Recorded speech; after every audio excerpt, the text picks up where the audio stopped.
आजपासून दुधाच्या दरात 2 रुपयांची वाढ. अमूल, मदर डेअरी कंपन्यांनी दर वाढवले.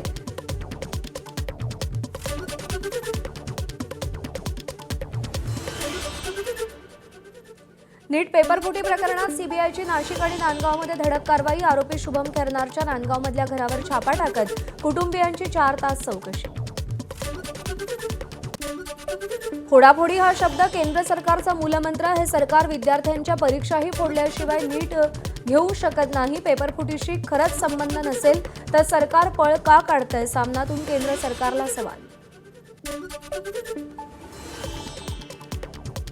गुरुग्राममध्ये डॉक्टरनं आपल्या 2 भावांसाठी नीटचा पेपर खरेदी केला आणि त्यासाठी तब्बल 30 लाख रुपये मोजले.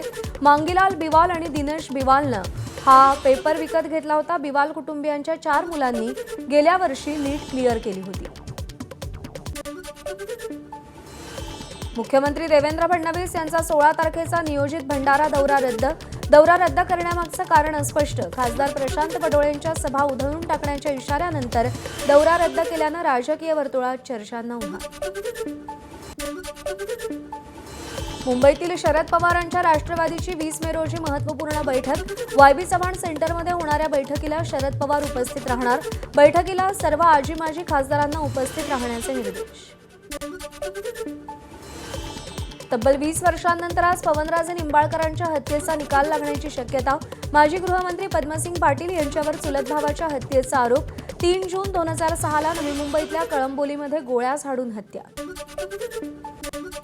बीडमध्ये मतदारसंघातील बैठकीवरून आमदार संदीप क्षीरसागर आणि विजयसिंग पंडित संघर्षाचा नवा अध्याय. एकीकडे आय लव्ह बीड दाखवता आणि तिकडे काय घेऊन जाता आमदार संदीप क्षीरसागर यांचा टोला. योग्य वेळी योग्य भूमिका घेऊ विजयसिंग पंडित यांचा पलटवार. तर त्यांचा विरोध केला पण हा मतदारसंघ माझा आहे. 2 टर्मपासून लोकांनी माझा विश्वास केला आणि मला इथं निवडून दिलेलं आहे. एकीकडे दाखवतात काहीतरी विकासाचं नाटक करून त्या संदर्भातली बैठक घेतात.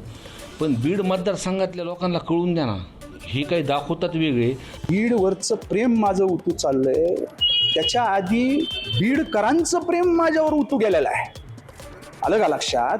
त्याच्यामुळे आता बीडकरांनी जर का मला एक कौल दिला आहे, एक प्रेम दिलं आहे, एक विश्वास जे काही आहे आमच्या पक्षावर आणि माझ्यावर त्या ठिकाणी टाकला असेल तर ते उतू चाललंय. त्याच्यामध्ये त्रास काय होतोय? नागपूर खंडपीठाचा शिक्षकांना मोठा दिलासा. जनगणनेच्या कामासाठी विनाअनुदानित शाळेतल्या शिक्षकांना सक्ती करू नका. विविध शिक्षण संस्थेतील शिक्षकांनी दाखल केलेल्या याचिकेवर कोर्टाचा निर्णय. मुंबईत महानगर गॅसकडून सीएनजी दरात 2 रुपयांची वाढ. आजपासून सीएनजीचे दर 84 रुपये प्रति किलोवर. इंधन खरेदीचे दर वाढल्यानं महानगर गॅसचा दरवाढीचा निर्णय. आजपासून अमूल आणि मदर डेअरी कंपन्यांच्या दूध दरात 2 रुपयांची वाढ. पशुखाद्य, दुधाचं पॅकेजिंग आणि इंधनाच्या दरात वर्षभरात मोठी वाढ झाल्यानं निर्णय. देशभरातील औषध विक्रेते 20 मे पासून देशव्यापी संपावर. ऑनलाईन फार्मसीच्या धोरणांविरोधात केमिस्ट संघांचा एल्गार. सरकारनं तात्काळ निर्णय न घेतल्यास अनियमित काळासाठी संपावर जाणार. संघटनेचे अध्यक्ष जयेश शिंदेंची माहिती.